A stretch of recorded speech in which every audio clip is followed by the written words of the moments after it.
When this guy arrives at the academy as their new instructor, everyone looks down on him because he is nothing but an inferior species. Because in this world, having normal ears makes you trash. As he walks in and makes one thing clear, never use their divine powers against others, only against the invaders. Of course, there's always that one stupid guy saying power is power. Bro thinks he is him. That's when our guy Jin Shadu makes him a deal. If he can manage to injure him, he promises not to show up tomorrow. The student quickly agrees and makes a lightning spear, saying not to regret it later, and throws it, and it hits directly. Bro already has that smug smile, but to his surprise, a dagger comes flying and almost hits him that makes him his pants. As the dust and GT, surprise and GT, our guy are farms while holding up a barrier, saying if he wanted to finish him, he would have done so. He then asks the guy who attacks him if he knows the activation condition for the spirits. The guy answers him to raise his divine power and convey it to the spirit to give it form. Basically imagination. Jin tells him he is partly right, but the answer is wavelengths, and after receiving them, can they only manifest their powers. This makes the student confused. Jin further explains that there are 8 fundamental wavelengths. There are fire, thunder, healing, and ice. And up to that, that's the ability they only know. The addition is Gojo, Satoru's ball, light manipulation, atmospheric pressure manipulation, and spatial protection. Even Lord Gita is surprised that he can use 8 of them. Well, that aside, how is this guy so strong, and why having a normal ears make him inferior? Well, it all started 100 million years ago. A massive catastrophe descended upon planet Earth, annihilating the entire human populace across the globe. The seed of this calamity took root when a mysterious virus began mutating animals, twisting them into otherworldly, terrifying monsters that were later dubbed corruptors. Within a few short years, the outbreak spread so rapidly that humanity lost 99% of its population to the devastation. Humanity's surviving remnants gave everything they had to hold the front lines and keep fighting back. Unfortunately, it quickly became evident that conventional warfare was entirely useless against these beasts. Driven by desperation, humans began experimenting on their own kind.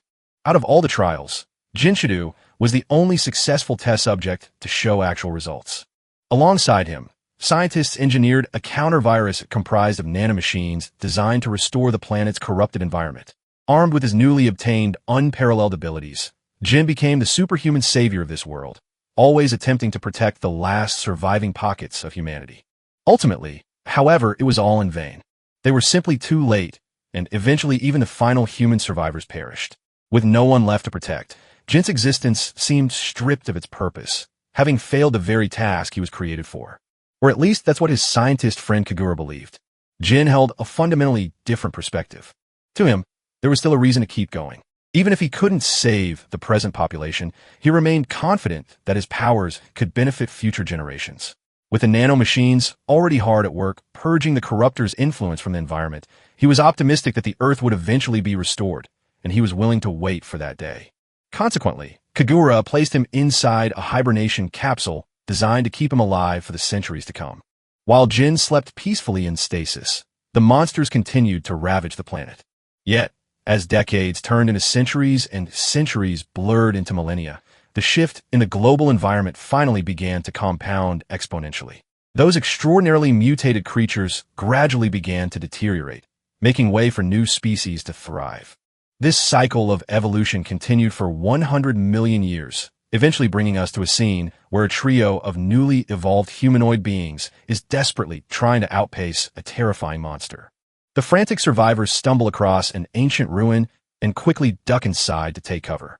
The relentless demonic beast barges right into the facility after them. Backed into a corner with nowhere left to run, the trio is essentially ready to become a satiating dinner for the creature. In a final desperate plea, the girl in the group cries out for help, praying for the village's guardian god to rescue them. Miraculously, her words are heard, triggering the awakening of our boy, who had been sleeping in the capsule right behind them for 100 million years. The ancient human unleashes an energy beam, blasting the monster on the spot. The confused trio has no clue what the hell just happened, and the situation only gets more messed up when a butt-naked man pops out of nowhere. The very first thing this naked Chad does is look for his clothes, which are neatly preserved in an indestructible lockbox his friend Kagura had developed. After booting up the lab's ancient systems, he discovers he has basically speedrun 100 million years into the future. Even though countless ages had damaged most of the data, the fact that the machines still worked was already a miracle. It appears the nanomist virus Kagura created did exactly what it was supposed to, annihilating the corruptors which helped preserve the facility. He also finds a communication cube left behind by his old friend, though its contents remain a mystery for now. He then turns toward the humanoid locals, completely forgetting his manhood is just dangling in the breeze. Realizing there are literal kids staring at him in the buff, he quickly gets dressed, restoring the same fresh look he rocked millions of years ago. A short while later, he exits the facility with the trio, only to be instantly blinded by the intense sun shining above the horizon. Truthfully, he wasn't expecting such a vibrant sight. The view before him is nothing short of magnificent, a stark contrast to the apocalyptic wasteland he once knew. The kids immediately start heading back toward their settlement, insisting that their guardian god follow them. Our boy, on the other hand, is far too preoccupied trying to figure out exactly what kind of species he is dealing with. After all, humanity should technically be fossil fuel by now. These humanoids with distinct animal traits must be the result of millions of years of evolution mixed with the continuous interference of nanomachines. Not to mention, these guys are speaking the exact same language used by humans eons ago, heavily implying they branched off from the exact same roots. He introduces himself as Jin Shidu, requesting that they just use his first name. In return, the girl with goat ears introduces herself as Hakama Phil. The koala-looking dude is Dano, and the cat girl beside him is Shandy. Hakama decides to save the rest of the pleasantries for later and begins dragging Jin along, explaining that her village is just around the corner. She's incredibly desperate to bring their newfound guardian god home so he can fend off the current invaders. Tragically, by the time they arrive, the village has already been raided and devastated with multiple settlements completely engulfed in flames. Shandy absolutely loses it at the catastrophic sight and rushes ahead in sheer panic to find her mother. As they survey the damage, Jin takes a moment to contemplate their dire situation. He immediately notices how flimsy the town's fortifications are. Both the boundary walls and the houses are constructed from simple wood. This detail alone makes it glaringly obvious that this new civilization is technologically way behind the human era, he remembers. Pushing deeper into the village, Jin spots a woman actively fighting off a bizarre monster. From just a single glance, it's obvious she's barely holding her own. It doesn't take long for him to realize that the creature she's facing looks identical to the corruptors from millions of years ago. Furthermore, the surviving corruptors aren't the only unusual thing here. Little Haka apparently knows some kind of magic technique that makes her physically glow. In the end, her attempt to step in is not even needed. Jin dashes forward and effortlessly knocks the living daylights out of the monster with a single devastating kick. Moving swiftly, he scoops up the injured older woman in his arms and dashes out of the danger zone, leaving little Hakima a clear opening to deliver the finishing blow. Channeling her magic, she unleashes a tiny fireball that packs a massive punch, officially putting the monster down for the count. Observing the dead creature, Jin confirms his theory. The atmospheric nanomachines have indeed stripped these monsters of their legendary healing abilities. What he doesn't understand, however, is how a local girl was able to wield those same nanomachines. His educated guess is that these folks draw nanomachine particles directly from the atmosphere and channel them into offensive spells much like he does. The glaring catch is that historically only pure humans were capable of manipulating that technology. He directly expresses his curiosity to the woman he just saved, wondering if everyone in this era possesses such magic. She isn't entirely sure what he's getting at, but she clarifies that only a select handful of people can actually wield this ability. In their culture, it is believed that individuals blessed with divine powers are the only ones privileged enough to use this magic. In their specific village, there are no more than 4 people who hold this distinction. Jin doesn't have to think too hard to piece it together. Divine powers is just their primitive, fancy way of explaining nanomachine manipulation. Hakama rushes over to the older woman, who turns out to be her grandmother, and anxiously inquires about the rest of the villagers, only to learn they have already evacuated. This statement washes a wave of relief over the trio, though the grandmother is deeply worried about why the kids returned to the dangerous village instead of evacuating with everyone else. After all, the beast they just fought was merely a larvae compared to the massive adult monster currently terrorizing the area. Suddenly, a voice of reason penetrates through the tension, assuring the old lady that there is absolutely nothing to fret about. That giant invader she mentioned. This newcomer confidently claims he can slaughter it single-handedly. The grandmother is shocked to see these familiar faces back in the war zone and immediately questions the man about the other villagers. The blue-haired warrior confirms that the rest of the civilians have safely reached the shelter. As it turns out, the older man accompanying this blue-haired guy is actually Hakma's father. The two share an emotional reunion. Naturally, he demands to know where she ran off to. The girl honestly admits she went straight to the sealed door, much to the grandmother's absolute shock. The older woman is furious that Hakama wandered into that godforsaken territory. According to local legend, the domain beyond that door belongs strictly to the guardian god of the village, because little Hakama felt utterly threatened by the monster invasion. She says she only went there because she wanted to ask the deity for help. And as she proudly points out, the literal god from their legends is standing right beside her. Understandably, the grandmother is highly skeptical, flat out refusing to acknowledge this random young lad as their divine protector. Even worse, based on his appearance, they assume our boy belongs to an inferior species, making the idea of granting him such a sacred title downright ridiculous. Stepping in, little Shandy tries to convince her blue-haired brother that Jin is the real deal. In response, her highly prejudiced brother is quick to dismiss her claims, pointing specifically to Jin's ordinary human ears. In their society, anyone who doesn't inherit distinct animal traits is classified as a lesser being.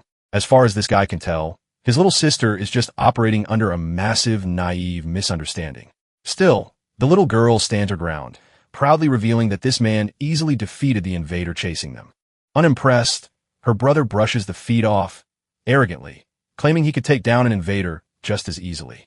Turning his attention to our hero, who already looks utterly exhausted by all this unwarranted crap, the blue-haired warrior threatens the intruder, telling him to leave the village immediately because they have no room to accommodate a being of inferior blood. The yapper just walks right past Jin, still running his mouth. He's so painfully full of himself that he voluntarily takes on the suicidal job of killing the giant invader all by himself. By the way, this arrogant blue head goes by the name SARS. The grandmother becomes visibly distressed by the reckless spur-of-the-moment decision SARS just made. She then turns her attention back to Jin. Even though she still couldn't care less about who he actually is, she admits it would be incredibly rude not to express her genuine gratitude for him, saving her life. Following her thanks, she asks for one final favor to help escort the kids back to the safety of the shelter while she goes to ensure SARS doesn't throw his life away due to sheer arrogance. Unsurprisingly, our boy flat out refuses to comply. They directly question his pride, and he certainly isn't going to just stand there and let them trample all over it. He decides he's going to make damn sure they realize he isn't some useless bystander, and he is definitely not an inferior species. The scene rightfully transitions to the nearby lake, which is currently harboring the grotesque, massive monster. SARS has finally arrived on the scene, and the dude doesn't so much as flinch before dropping into a combat stance. With his spear and body charged with crackling, Zeus-like thunder, he executes a lightning-fast sprint toward the beast. In an effort to counterattack, the vile creature quite literally uses its own offspring as projectile weapons. Luckily, these unnurtured slimy larvae are easy targets for SAR's electrified spear.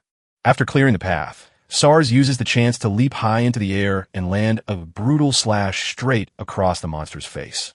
The monster screeches out loud in sheer agony. Of course, we all know it couldn't possibly be that easy, and we'd be right. To SARS's utter dismay, the monster's deep, gaping wound immediately begins to regenerate. The sudden shock paralyzes the blue-haired warrior, leaving him wide open for a lethal counterattack he has no time to dodge. But exactly as expected, Jin intervenes at the last second, effortlessly blocking the massive strike like it's no big deal. SARS, the once unshakably arrogant fool, is suddenly hit with a massive reality check, and the show is just getting started. The monster leaps back to launch another strike with double the previous force. My guy, however, doesn't even grant the creature the opportunity to swing. With just a casual snap of his fingers, Jin blasts a clean hole right through the monster's flesh. The cocky runt can only watch the spectacular display in stunned silence. Soon after, the rest of the group comes rushing toward the water's edge. They haven't even finished catching their breath from the crazy sprint before their jaws hit the floor all over again.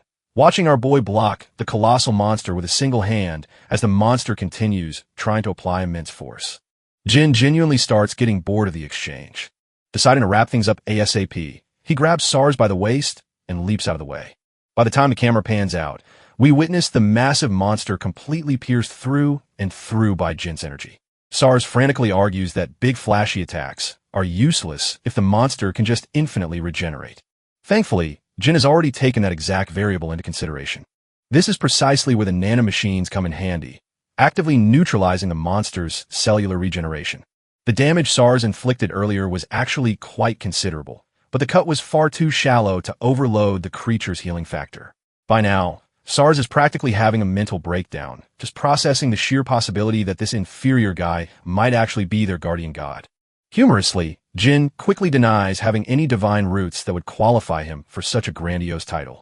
What he does know for a fact is that the entire reason for his continued existence was to safeguard the people of the future and slaughter the very monsters standing in front of him.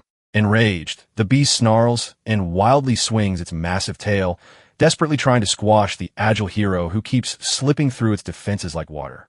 Having quickly formulated a winning strategy, Jin proceeds to completely immobilize the creature by trapping it in dense yellow ice crystals. As he charges up a critical hit guaranteed to obliterate the beast into smithereens, he finally gives a proper introduction. He declares himself a monster born directly from humanity's own tragic foolishness. He is a relic who has survived through 100 million years of sleep. He is the appointed weapon meant to cleanse the earth of this terrifying threat. SARS isn't exactly in a position to comprehend what the hell this guy is mumbling about. But the only thing he cares about right now is whether Jin can actually live up to his massive claims. Well, of course Jin can. After all, he is the literal culmination of countless brutal, tragic experiments. A weapon prepared beyond imagination born from humanity's bloodstained history. He is the first, last, and only true human remaining in this world. With his introduction thoroughly complete, Jin unleashes an energy attack so blindingly intense that it instantly incinerates the monster. The beam is so unfathomably powerful that it shoots straight through the Earth's atmosphere and pierces the vacuum of space, guaranteeing zero chance for the bastard to ever regrow. With the monster definitively dead and dusted, SARS completely loses the will to speak, having just had his inflated arrogance thoroughly shoved right back in his face. Meanwhile, unseen by the group, there seems to be someone keeping a very close eye on our boy from the bushes. This mysterious woman was originally sent merely to surveil the new type of invader reported at the lake. She certainly didn't realize she'd be lucky enough to witness an entirely different kind of monster in action. As far as she's concerned, even the elite top brass of the Holy Knights back in the royal capital wouldn't dare go solo against such a colossal threat. Yet this unknown young gun just made it look like an absolute piece of cake. The spy is so hyped that she literally cannot contain her excitement to relay everything she just witnessed back to her guild. Later that day, Jin finally listens to the million-year-old holographic message his friend Kagura left behind for him. His digital buddy kicks things off by acknowledging that millions of years must have passed by the time Jin actually watches this. Because of this massive time jump, Kagura desperately wonders what the future of Earth looks like and whether the planet's environment has actually healed. Right off the bat, he delivers the bad news. The evil corruptors will never truly go extinct, even if the world itself drastically recovers. And honestly, that fact is already pretty evident since Jin literally just finished fighting one. Kagura reveals that while Jin was in deep hibernation, he periodically entered cold sleep himself just to observe the gradual changes happening across the globe. Thanks to the environmental restoration, the overall number of corruptors was steadily decreasing. Unfortunately, as the ecosystem shifted, the corruptors began to evolve right alongside it. This adaptation was a glaring sign that the world would never be able to completely rid itself of this menace. To counter this, Kagura explains that he intentionally genetically edited the newly emerging life forms, giving them the potential to resist the corruptors rather than just falling prey to them. Besides that, Kagura admits he prepared a huge power-up specifically for Jin and left it behind. Yep, that ominous syringe full of glowing green liquid is exactly what Jin needs to inject directly into his veins. Upon doing so, Jin's body immediately begins to crackle and radiate with arcane energy. The serum he just took grants him 100% compatibility with the nanomachines. Once the integration is fully complete, Jin gains the insane ability to generate physical objects through Nanomachine shape transformation. The best part, this upgrade is just the tip of the iceberg. His old friend reveals that he has hidden similar power-ups scattered all across the world. He purposely didn't store them all in one place, just in case the corruptors managed to destroy a facility and wipe everything out at once. Plus, this scavenger hunt ensures Jin will have to travel across the globe and witness the magnificence of a new world firsthand. Kagura admits he has no idea what kind of threat the corruptors will pose in this distant era, but he is absolutely certain that the future is far brighter than the bleak apocalyptic reality they left behind eons ago. As the message progresses, the holographic projection shows just how much the poor scientist aged over time. It's a bittersweet moment as Kagura expresses profound sadness, knowing he would never be able to see this beautiful restored world for himself. After officially passing the torch and handing over the responsibilities of the future to Jin, the message finally concludes right on cue. Hakama and the rest of the gang arrive actively searching for their so-called guardian god. She and the koala Guy Dampo have come to drag him back to the village because the entire settlement is eagerly waiting for him. As they head back, Jin's sharp eyes catch a glimpse of a familiar research facility access key dangling around Hakama's neck. Curious, he inquires about the pendant, wondering exactly how she got her hands on it. Hakama explains that long ago, an incredible individual told her ancestors to pass it down through the generations as a protective charm. Legend had it that if imminent danger ever threatened the village, this very key would summon the guardian god to protect them. Hearing this, Jin is deeply moved. He's thrilled that his friend went to such incredible lengths to set everything up for him, leaving him feeling profoundly indebted to Kagura. Back in the center of the village, a full-blown party is already underway. While everyone is busy stuffing their faces and drinking, the kids finally parade their guardian back into the spotlight. However, the mood shifts slightly as the adult villagers immediately start gossiping upon seeing an inferior species creature. To their narrow minds, it simply doesn't make sense for a biologically ordinary being to hold the legendary title of guardian god. Just as they're loudly doubting our boy's potential, SARS suddenly stands up and completely goes off on the group for daring to point fingers at their savior. He even goes as far as throwing a few well-earned punches. After all, these hypocrites were the very same cowards who hightailed it out of there. The second danger reared its ugly head. Watching this wild back and forth, Hakima and Dampa can practically smell the sheer hypocrisy radiating from SARS. After all, he was literally the first person to scoff at and vehemently doubt Jin's strength just a few hours prior. The village grandmother steps forward to address Jin personally. Feeling overwhelmingly indebted, she attempts to express her utmost gratitude on behalf of the entire settlement. The reality is, if it weren't for his timely intervention, none of them would be standing there right now. The village would have been reduced to ash.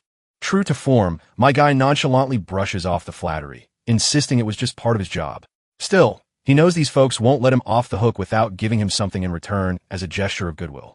Rather than asking for material wealth, he requests something far more valuable, which is information. Jin wants a detailed rundown on the current state of the world. Unfortunately, a bunch of isolated villagers isn't exactly equipped to answer such a daunting geopolitical question. To get the answers he seeks, they strongly advise him to visit the royal capital where the king of Kermasia resides. Since people from all walks of life gather in the capital, it's a massive hub for global affairs and vital intel. They mention that merchants from their own Kodama village frequently travel there to sell specialty goods crafted from wood silkworm thread. While the road to the capital is notoriously long and treacherous, the grandma reckons Jin will be perfectly fine since he's obviously not your average Joe. She even tasks Hakama with being his official guide, suggesting Jin take her along since she was already planning to head to the royal capital anyway. Because Hakama is one of the rare few who can wield divine powers, she wants to enroll in the prestigious academy dedicated to training magic users. Jin is genuinely surprised to learn that formal educational institutions still exist in this era. Suddenly, it becomes clear that our boy has earned himself a very loud, very loyal admirer. SARS enthusiastically volunteers to act as the guardian god's personal bodyguard on the journey. The old woman quickly shoots him down, reminding SARS that he literally has zero reason to visit the capital. However, SARS loudly boasts that he absolutely does have a reason. He plans to join the esteemed Holy Knight Order. Grandma, however, knows this is purely wishful thinking. She ruthlessly points out that SARS couldn't even manage to get accepted into the basic academy. So, joining the Elite Knight Order is a massive long shot. This catches Jin off guard. Considering SARS is a divine power wielder, Jin assumed the guy would breeze through the admission process effortlessly. Hakama enlightens him about the catch. The academy has a required written exam made to weed out fools, and SARS sadly fell victim to his own stupidity. Banter aside, Jin finds himself growing increasingly curious about this elite class known as the Holy Knights. Speaking of which, the scene transitions away from the village to a heavily armored knight. He is visibly stunned to learn that the giant invader terrorizing the Kadama village region has already been completely annihilated. The one delivering this massive bombshell is the exact same spy chick who was watching the entire late battle from the bushes. The knight demands she confirm the facts one more time, and the girl firmly corroborates her story without a single moment of hesitation. The Holy Knight is in absolute disbelief to this day. He never could have imagined that anyone outside of their elite order possessed the raw capability to solo a monster of that caliber. Right in the middle of their debrief, a corruptor suddenly attempts to ambush the spy, leaping at her exposed back. The knight reacts with blinding speed, drawing his sword and slicing the monster cleanly in two. Instead of retreating to the safety of the kingdom, the knight makes a bold decision. He is officially too intrigued, eager to personally track down and meet the mysterious man who effortlessly slaughtered such an enormous beast. Jin wakes up to a gorgeous morning, enjoying the taste of air, still finding it hard to believe that he could enjoy a scenery like this. Part of him regrets that his dear friend Kagura can't see it alongside him. One of the kids brings him his clothes, urging the guardian god to put them on.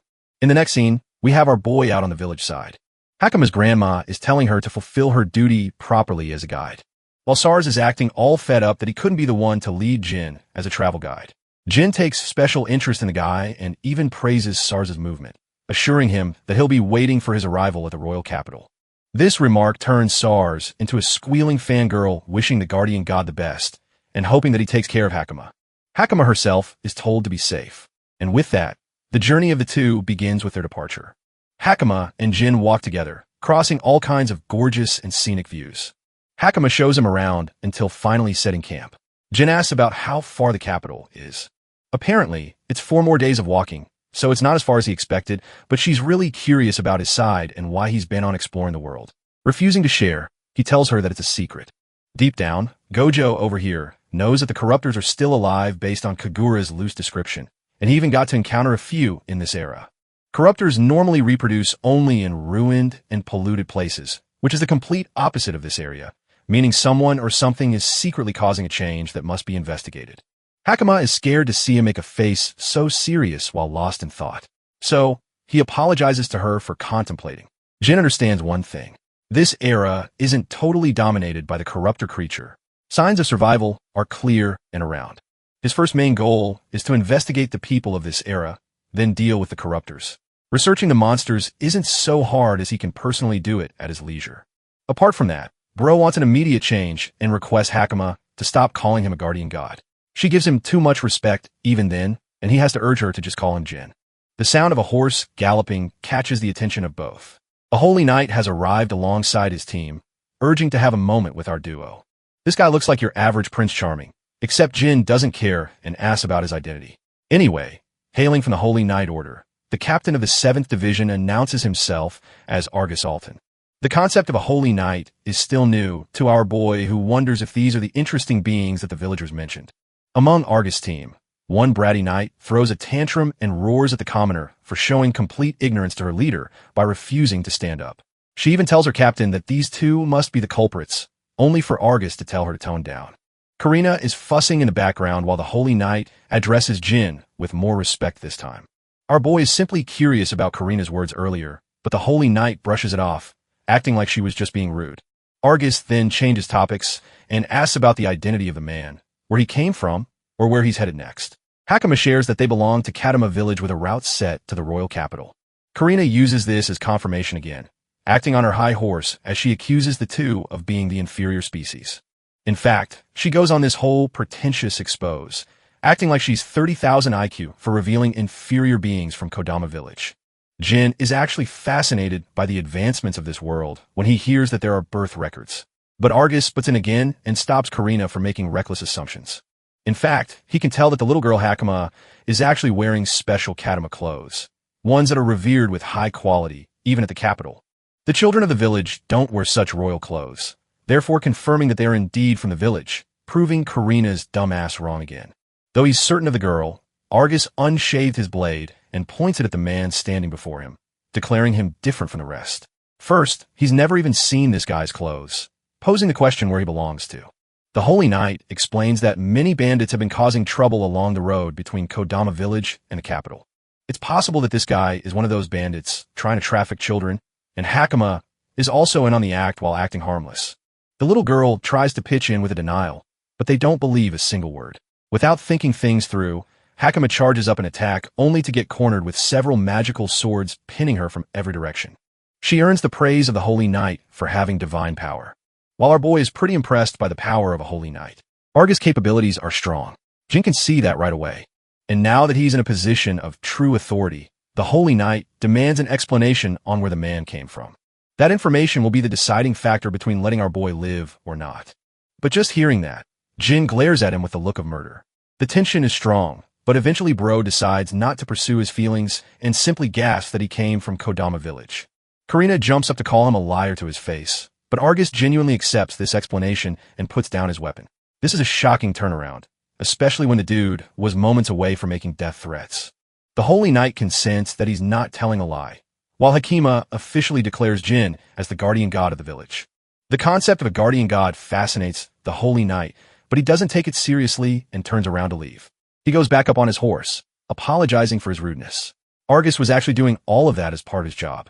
The captain understands that they'll meet each other at the royal capital in the future. In fact, he even offers them a chance to come find him if they run up in some trouble. Saying so, he hastens to take his leave, embarrassing Karina, who wanted some serious to go down for some reason. Even Jin is looking confused with this bitch's psychotic need for drama. In the next scene, we see the team en route to their next destination. Karina is forcing herself for no reason, highlighting that Jin is suspicious and that they shouldn't have let that inferior species get away. The words inferior species hang in his throat. Argus taunts the girl for not knowing which one of them is truly the inferior species. Confirming his thoughts, Ria agrees, too, much to Karina's shock. In fact, she emphasizes just how much of a godlike gap between them and the man they were facing was at the time. Argus actually attempted to make a move 3 times in one instance, but his resolve couldn't even allow him that. He sensed that Jin, with one hand still in his pocket, would move the instant he tried anything and counter him before the attack even began. Now, I don't even know what the hell that means, but damn, good job, our protagonist. By the way, Argus even tried to use divine power, and in the face of Jin, the damn power didn't even activate, frightening Karina. The same move that he pulled against Hakama and easily cornered her couldn't even work on him. Ria tried to do the same, only to fall short, too, implying that there's a different league of a difference between their strength and a monster like Jin. A feat like that, even in Argus' view, can only be done by the supreme commander among the Night Order at best. Ria and Karina scoff. The imbecilic girl had no idea just how outclassed they were at the time. Prince Charming emphasizes that they just met a monster, an anomaly different from the rest, and it's fine if Karina made a mistake because she's new to their unit. As for the one who killed the invader of the Kodama village, Argus suspects that it's the same guy. Karina thinks that the situation is dangerous, but her captain is wise and believes it's dangerous to attack someone with zero information on the person.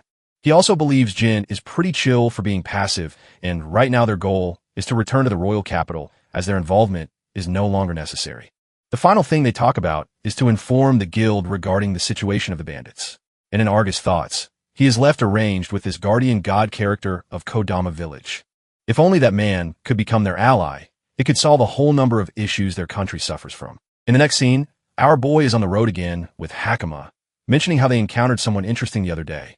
He wonders if all of the Holy Knights are just as strong as the one they met.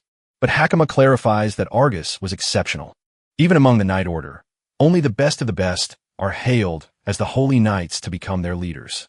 Argus is at the top of their league. She even gestures how fast his spirit art activation was the other day, a term that our boy is unfamiliar with. Apparently, in the current era, borrowing the powers of the spirits is called divine power, and techniques used to cultivate such power is basically the spirit method or spirit arts. In other words, Kagura and Jin's nanomachines are basically being treated like spirits beyond their comprehension. He knows that they must look like some really messed up fantasy for the current age, but he can't help but remember Karina's furious feelings regarding lesser beings. Jin sparks his interest in the term and learns that the current era holds several different races of people. There are those resembling insects and fish too. And based on her grandmother's words, a certain race could even live in water or specific regions alone. Over time, that changed as the creatures evolved to survive in their surroundings. This line is fascinating to Jin, who immediately reflects that it means some survivors of humanity must have been the cause to kickstart an evolution cycle 100 million years later. He doesn't want to overthink this grand assumption. Instead, Jin figures that the people who didn't change and adapt to the environment basically became a laughingstock. They're called the inferior species. Since they can't adapt, they're seen as bottom feeders and weak, even though their society treats them like a bunch of nobodies, selling them as slaves. The concept of slavery existing in this era bothers our boy. But Hakama stands resolute in her own opinion. She brightly asserts that there's hardly any difference between them and the inferior beings. She doesn't understand why people treat others with disregard just because someone is different from them. Every person is weird in their own way. And hearing her talk like that, Jin is impressed with the little girl's character. While they're talking, someone pops up in front of them, looking rugged and beaten down. This kid collapses on the road, begging for their help. As Hakama rushes to his side, Jin observes the kid closely, realizing that this one doesn't possess any animalistic features based on ears, which means it's some kind of human. The kid is covered from neck to toe with bruises. These injuries aren't normal for a casual incident.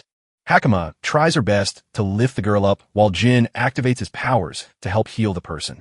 Instead of being grateful, the kid immediately drops the act and pulls out a blade aimed against Hakama's neck, threatening to kill her if Jin moves even an inch from where he stands. This situation turned out far different from what our boy imagined. Now he knows for certain that he's been set up from the start. He also scans his environment to check for the ones who are nearby. A man materializes into reality out of thin air, praising Puer for the work by following his instructions. This ability is called stealth camouflage. It functions thanks to the nanomachines absorbing the visuals of the surroundings and using that to create a cloak of invisibility. The only weakness is that the invisibility ceases to function upon movement, but these guys use it pretty well. The captain bullies Jin, calling him an inferior species and for possessing some neat clothes. He also asks the same question of where Jin came from, but our boy is stone cold and on his mewing streak, so he doesn't respond. Hakama worriedly shouts for him while the captain threatens to kill the girl if he dares to move even a bit. Hakama acts on her own again by activating her ability, but our boy roars at her to stop at once. He doesn't want her to use such power against people, implying that it's dangerous. The young girl has no idea how she should respond. While Captain Bandit over here is having the time of his life, realizing that the girl has divine power too. They ask Jin if he can also wield such strength, but bro is in the mood to mess around. So, he acts like a mystery to be found out. Pissed off, the meathead kicks him down, reminding the inferior species to stay in his lane. The captain takes issue with his subordinate trying to damage their goods. Then again, they don't have high hopes of them selling at a good price. They don't even entertain the idea of Jin possessing divine power, since he looks like an inferior being at best. While at the same time, Hakama is starting to realize that these are the bandits and slave traders that Argus warned them about. The bandit leader activates a spell of his own to take care of the girl first. While Hakama is fearing for her life that they'll be taken and sold as slaves at this rate. In the next scene, hilariously, Jin wakes her up from her beauty sleep. Bro's got no shirt on because these fools literally stole all his drip, only sparing his undies. Hakama seems to be alright, but she's genuinely curious where they're even at. It looks like some kind of containment facility where the other slaves are kept. Jin explains that it's the hideout of the bandits, even pointing to the ones that were captured before them.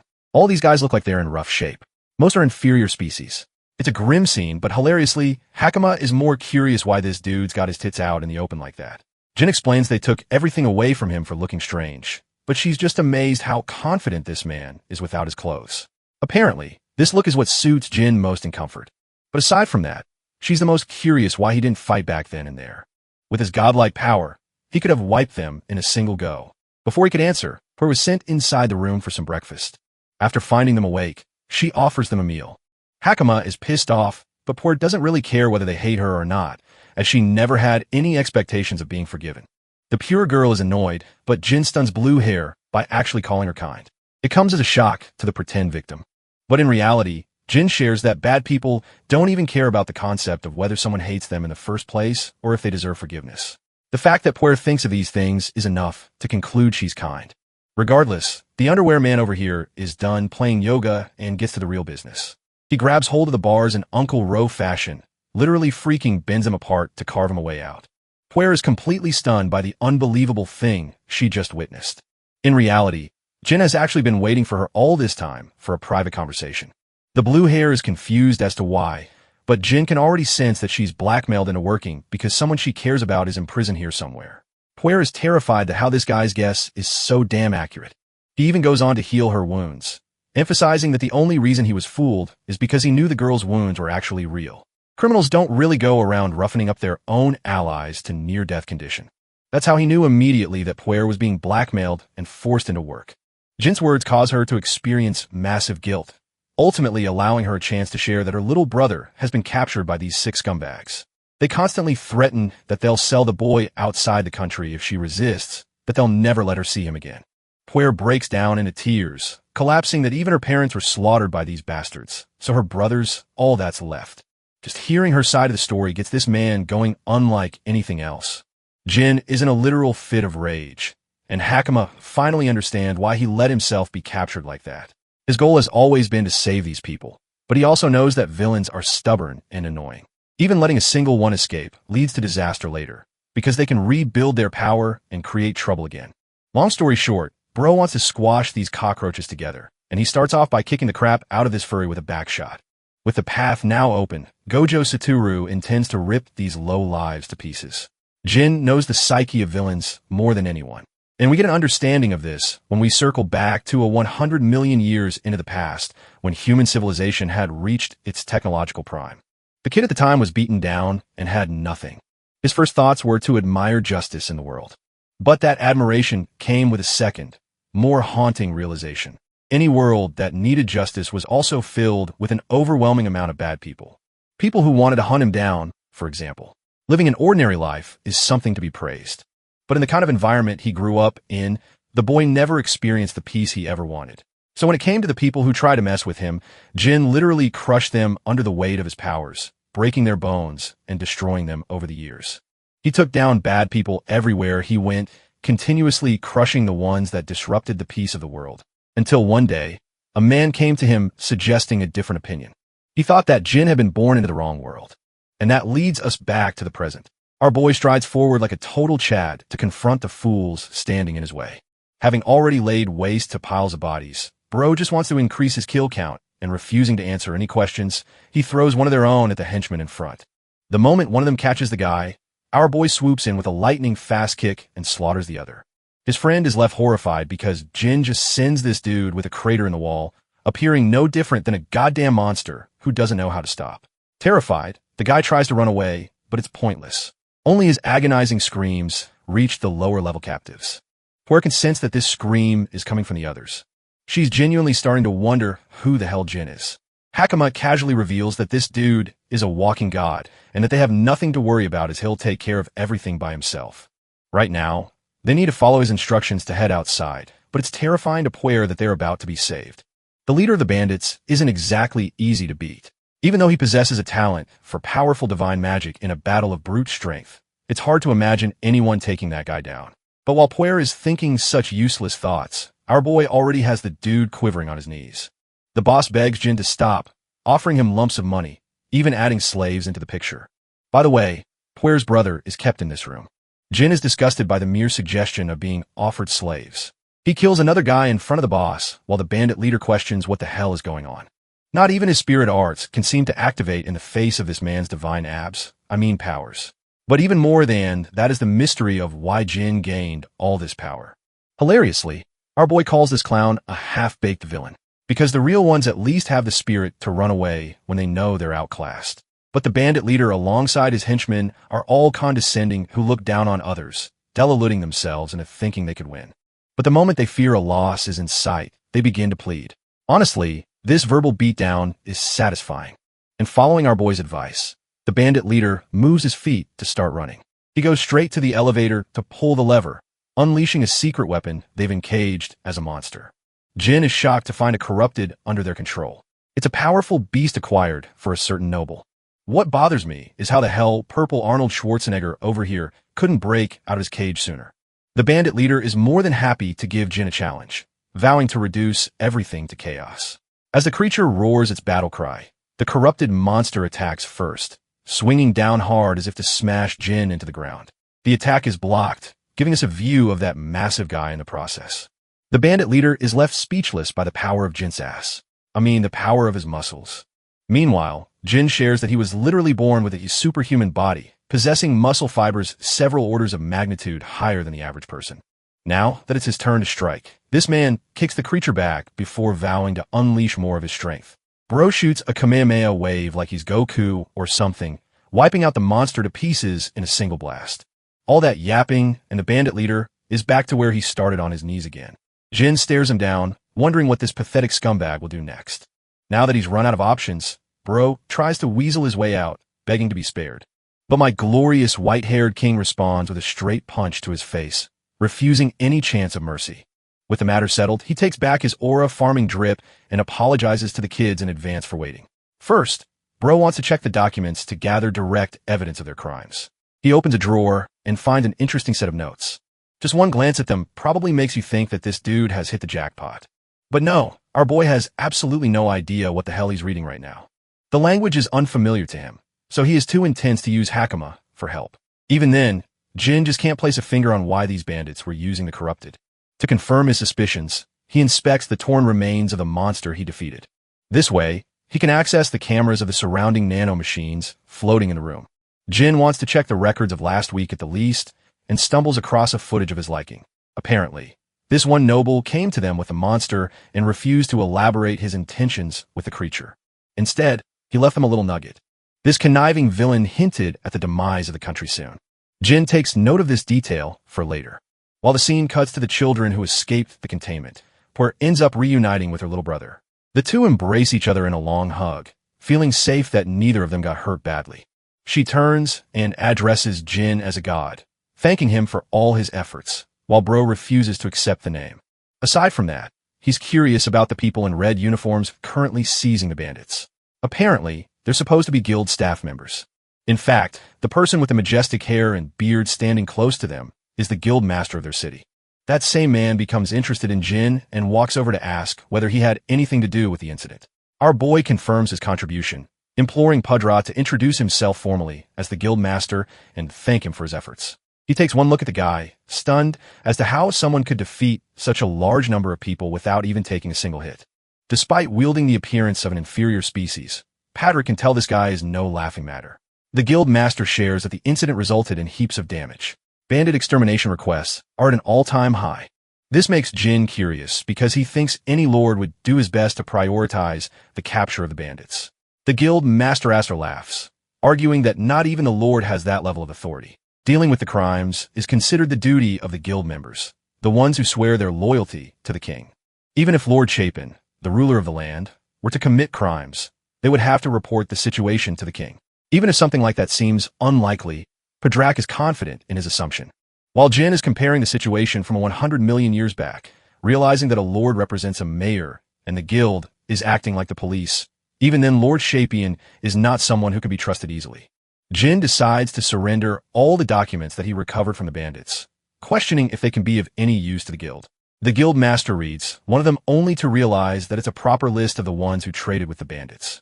Thanks to this list, they can easily arrest the whole group. Curious, Jin asks if the city lord's name is also on the list.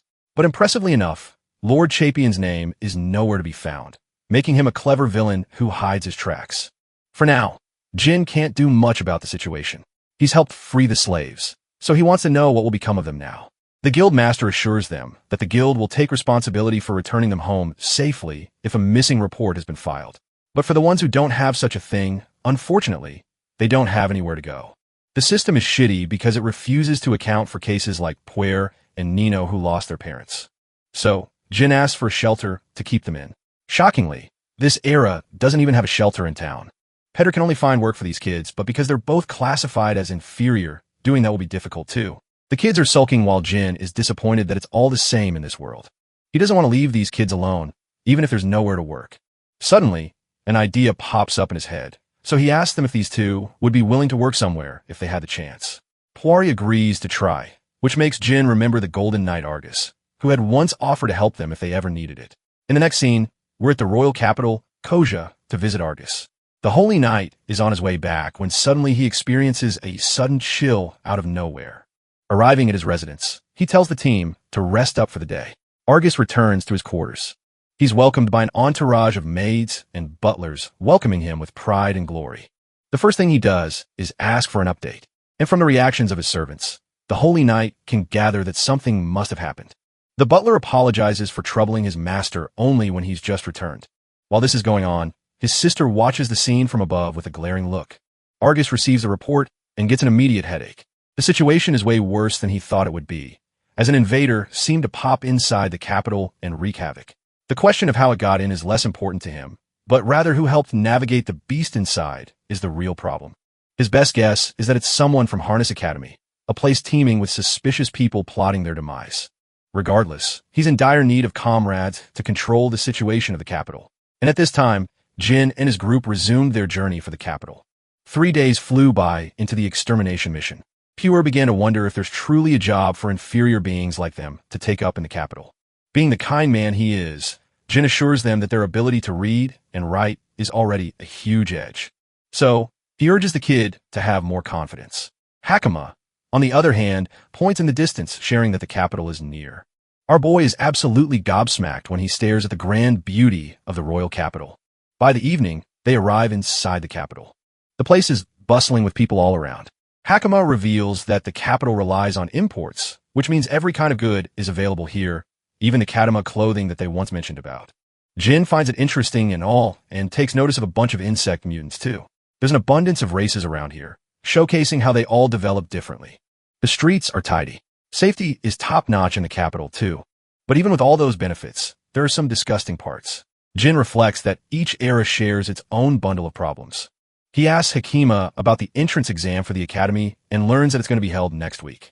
They're going to be waiting until the exam starts. But overhearing their conversation, a blonde girl wonders if this party is interested in entering Harness Academy, especially when they all look like inferior species. We arrive at the hotel rooms where Hakama and Nino pounce on top of the comfy beds. At last, they're able to sleep somewhere proper. With Jin's initial goal of reaching the capital being fulfilled, this makes him wonder what he should do next. As even though this is a new era, he still has to find a way to make money to survive.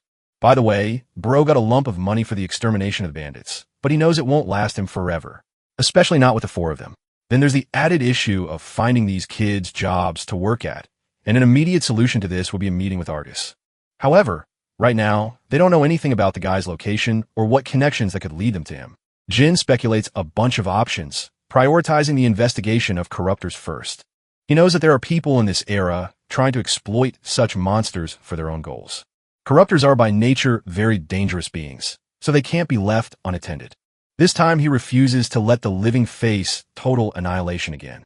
Anyway, he casually asks Hakama what the people of this country do when they have to research something. Apparently, they read books on the subject or consult someone knowledgeable. The books themselves are pretty expensive.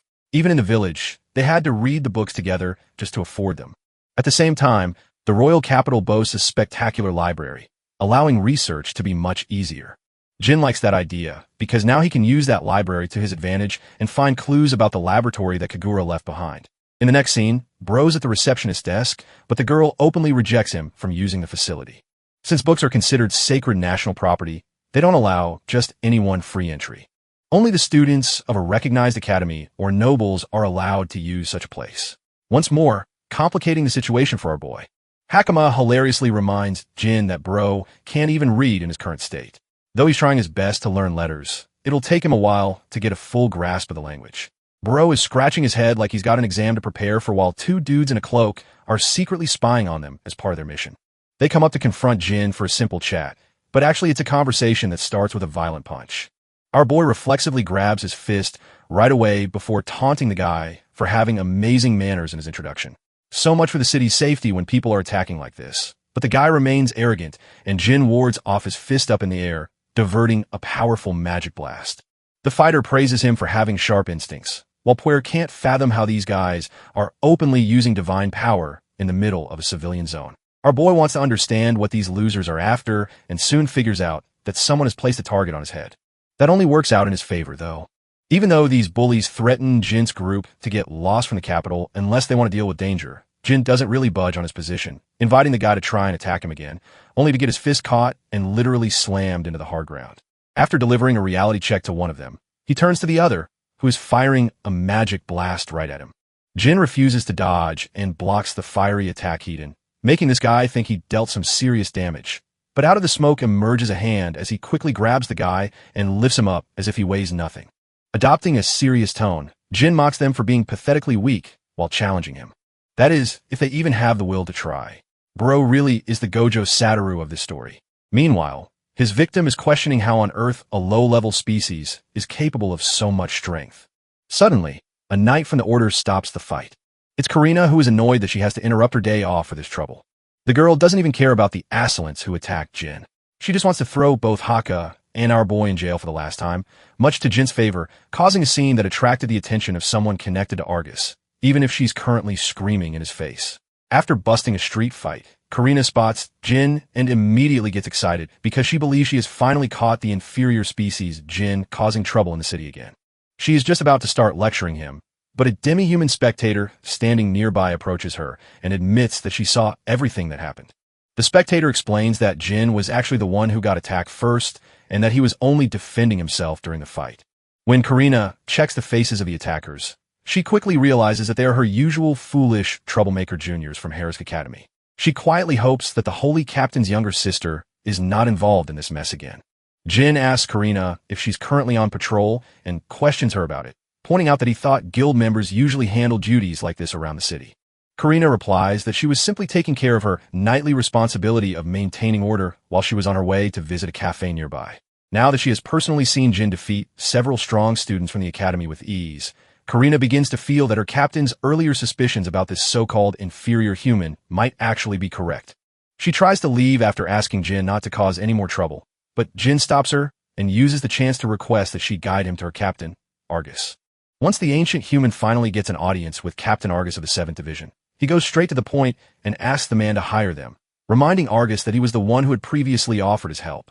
When Argus asks about the kids who came along with him, Jin explains that he ended up confronting the bandits Argus had been searching for and managed to capture them before handing them over to the guild. Argus becomes anxious because he finds it hard to believe that someone who looks like an inferior species could accomplish all of that so quickly. Jin then continues explaining that he brought along Nino and his big sister Poir because they had no one else to rely on and people would treat them poorly due to being considered an inferior species. Because of that, Jin asks the captain if he could arrange some kind of work for them. Captain Argus reminds the ancient human that he has no obligation toward them. But Jin argues that he is willing to take responsibility for the kids since he is the one who saved them.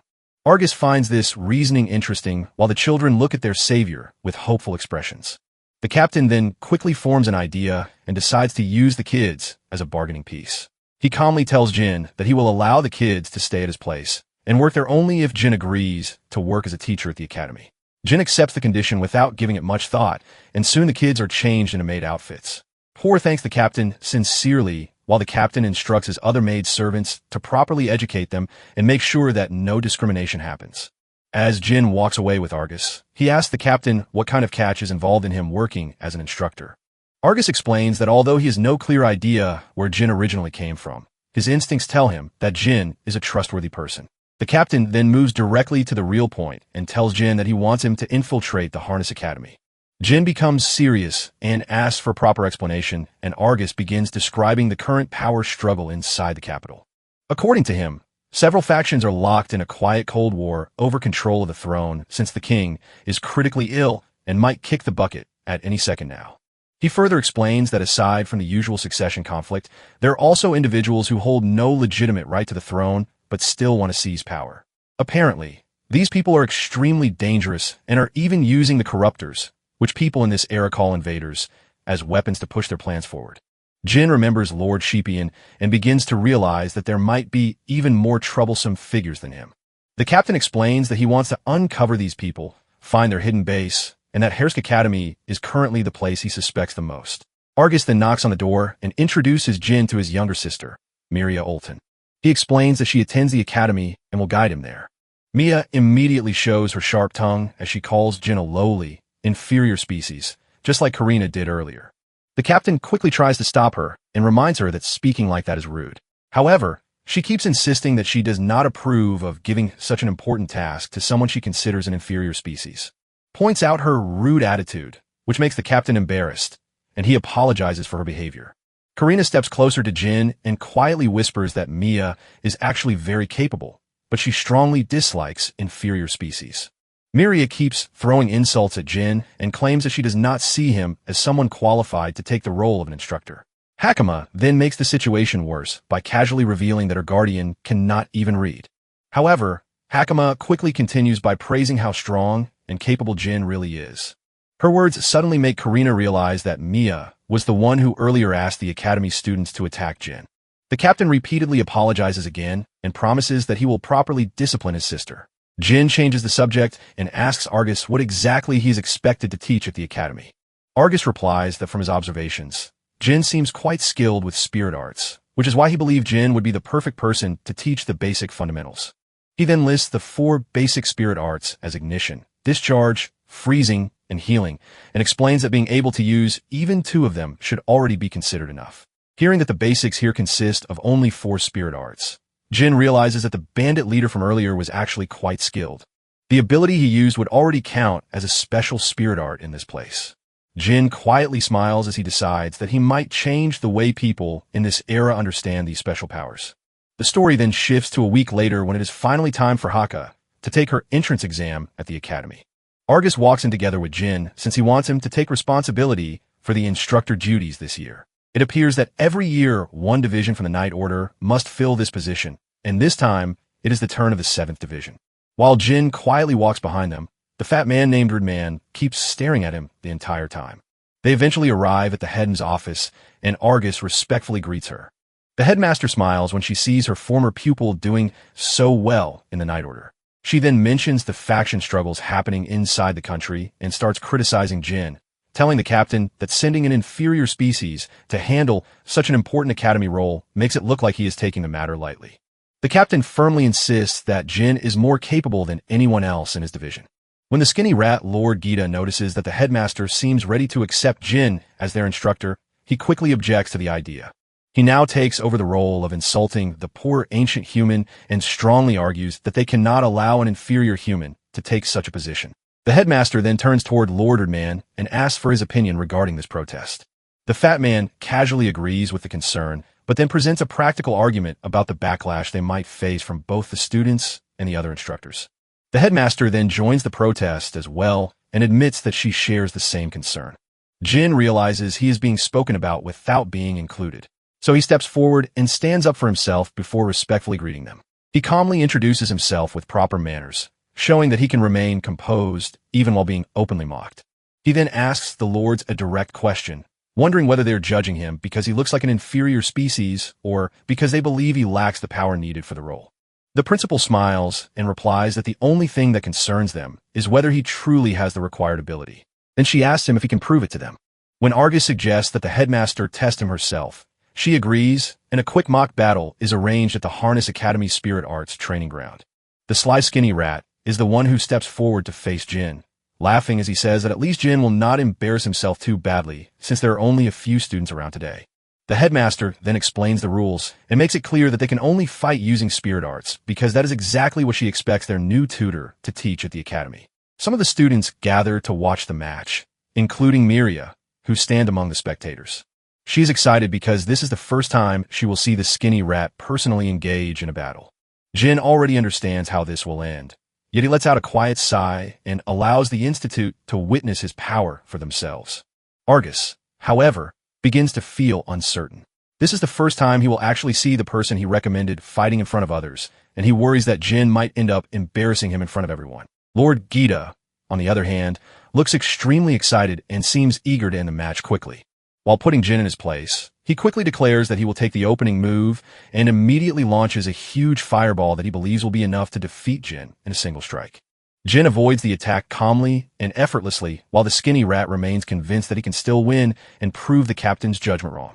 He then follows up with his ace attack called Lightning Spears while Jin continues dodging every strike and slowly getting on his nerves. While the skinny rat believes that all Jin can do is keep running away, Jin himself quietly sighs and thinks that this kind of power was never meant to be used against people. However, since there is no other choice left, Jin finally decides to demonstrate his ability and intentionally reveals a unique spirit art. He uses a gravity manipulation attack and forces the skinny rat Lord Gita down onto the ground, pinning him there and making it clear that he never stood a chance and that his arrogance meant nothing in the end. The headmaster and Lord Arman, the fat man, are both left shocked by what they witness. Even Argus and his sister Miria stand there with their mouths open after seeing such a clean display of power that they have never witnessed before. When they ask what exactly just happened, Jin calmly explains that he simply manipulated the gravity surrounding Lord Gita. When he hears people saying that they have never seen anything like this before, Jin smiles quietly as he realizes just how much there is for the students as well as the instructors of the academy to learn. Lord Gita grinds his teeth in frustration as he lies flat on the ground, looking absolutely miserable. Out of sheer pity for the wrinkly old man, our hero finally releases the gravity pressure, pinning him down. GA has a meltdown, shouting that a spirit technique like that should not even exist. He insists the inferior must be using some kind of illegal trick. Our boy quietly stands there and takes the verbal abuse like a champ. While the geyser screeches in his face like a Karen, watching the exchange, the headmaster calmly makes her decision. The surrounding students are impressed as well. Maria, in particular, cannot understand how he controls that much divine power. Normally, inferiors barely possess any at all. Her curiosity spikes, and she is determined to uncover who Jin really is. The scene shifts to the welcome ceremony 1 week later. There, the headmaster announces that Harness's academy was founded to train warriors capable of eliminating invading threats. Anyone too weak to keep up has no place within its walls. However, those who succeed are practically guaranteed a future filled with status and influence. Observing from above, a few demi-humans standing near Maria are surprised by how many newcomers have gathered. Quite a few of them do not even come from noble families. A lion demi-human named Russ greets Mia casually. He mentions that it is unexpected to see her attending the welcome ceremony in person. While chatting, he suddenly notices an inferior sitting beside the faculty and nearly chokes. When Mia reveals that the inferior is actually their new teacher, he completely loses his composure. She asks Russ for his honest first impression based purely on appearance. When he bluntly describes the guy as an average nobody with no wife and no life, she admits that was her initial judgment too. Feeling multiple stares drilling into him, Jin quickly realizes he cannot start investigating the academy too openly from day one. Before anything else, he needs to rebrand his image from a worthless inferior into something more neutral and unthreatening. Right now, it feels like he has a giant target painted on his back. After the ceremony concludes, it is finally time for his first class. Meanwhile, Lord Gita gathers the senior students and announces that regular classes are officially back in session. He bluntly warns them not to fall behind the promising new talents who joined this year. That said, he angrily demands to know why most of the class is absent. The old man smiles on the inside, fully aware that many of them would rather die than sit through a lesson taught by an inferior. The greasy rat even went out of his way to spread the word that today's lecture would be handled by Jin. Surprisingly, our professor does not seem bothered in the slightest. He confidently stands at the podium and introduces himself as the new spirit techniques instructor. Without missing a beat, Ria shamelessly asks whether he truly has what it takes to teach the most elite class in the academy. Our boy responds with a calm smile, saying they will find out soon enough. He even tells the lion demi-human that he is free to leave if the class proves beneath him. With that established, he lays down one rule immediately. He tells his students they must never use divine power against humans under any circumstance. To clarify his reasoning, he explains that divine power was designed to suppress the regeneration abilities of inhibitors. However, humans recover normally after being hurt, revealing that its true purpose was always to eliminate invaders. Hearing that, some loudmouth at the back starts trash-talking, calling him soft because he supposedly lacks divine power. The brat insists he has every right to use his strength however the hell he pleases. Slightly annoyed, Professor Jin invites him to test whether he is truly as weak as claimed.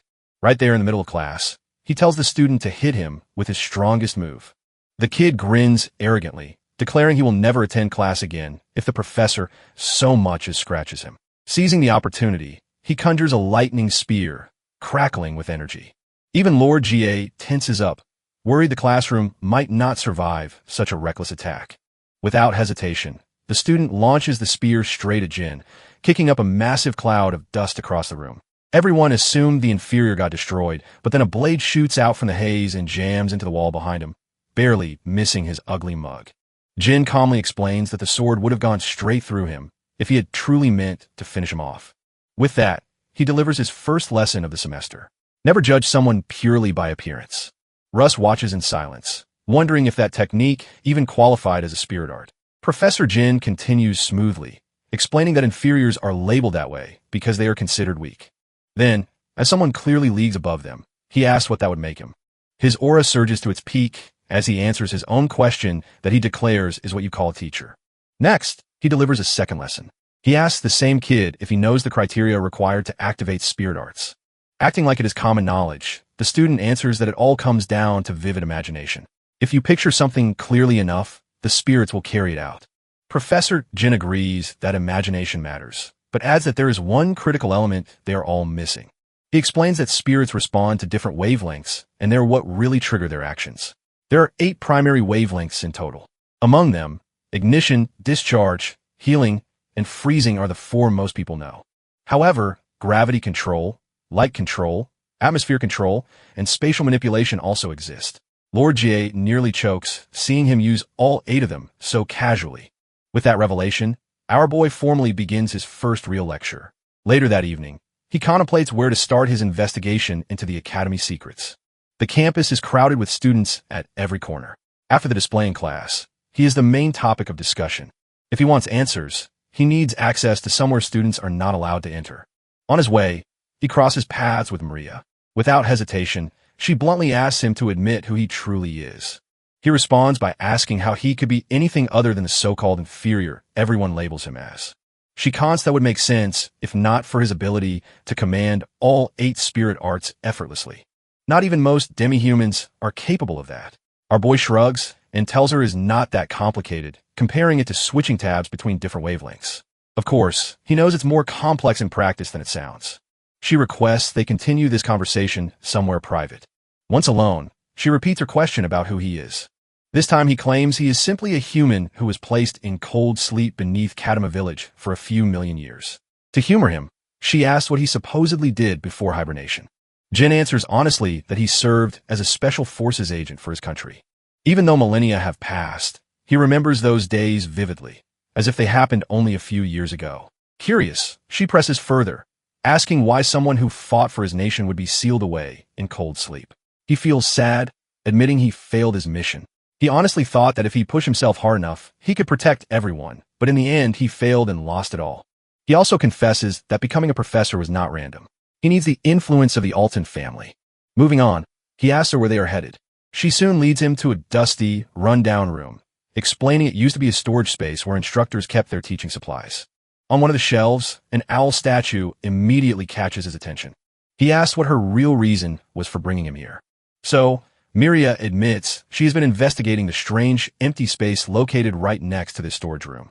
It is far too large to simply be unused, which makes her certain it is hiding something important. Without wasting a second, Professor Jin casually reaches out and grabs the owl statue. She side-eyes him in confusion, wondering why he is petting a dusty, old decoration. The moment he twists it slightly, the bookshelves slide apart, revealing a hidden passage leading deeper inside. He calmly congratulates her on being correct about the existence of Secret Room. Miria is left speechless, unable to understand how he solved the mechanism so quickly. Our professor coolly explains that he noticed the owl was the only clean object in a room buried under thick layers of dust. After that, he tells her to remain behind while he goes in to investigate the suspicious chamber alone. Surprised, Mia firmly states she will be accompanying him. He reminds her there could be a dangerous invader inside, and he might not be able to protect her. The blonde makes it clear her skills are not to be underestimated. She confidently claims she stands leagues above everyone else in her class, with only her brother possibly surpassing her skill. Hearing that, he decides to take her at her word. The two of them carefully descend the decrepit staircase, which stretches far deeper than either of them expected. Mia quietly appreciates how convenient it is to command light so effortlessly in total darkness. Jin casually jokes out loud that the place feels like the perfect dungeon for monsters to spawn in a fantasy game, leaving the girl confused by his gamer reference. Curious again, she brings up his backstory once more. She asks if he already has a suspect in mind since hunting down threats was supposedly his specialty. He cannot help but feel amused at how quickly she accepted his unbelievable story. As a small reward for her trust, he reveals that he has a strong suspicion Lord Ardman might be involved somehow. She immediately asks why he is so certain. Professor Jin explains that while the man appears charismatic during lectures, there is something deeply unsettling about him when he is alone. In those quiet moments, the greasy bastard gives off the vibe of someone definitely plotting something shady. He says this kind of behavior is often seen in people whose real nature is completely different from the image they show the world. On top of that, he found it pretty obvious that the man is far too observant for a teacher. Miria admits she originally suspected Lord Gita instead, but Jin dismisses her theory, pointing out that someone with zero control over his emotions could never orchestrate anything truly sinister. To her surprise, he even goes as far as to say that the wrinkly old nutcase is probably decent at heart. At last, the two reach the bottom of the staircase, which opens into a massive, dust-filled hall. Miria's eyes widen in shock at the enormous labyrinth hidden directly beneath the academy.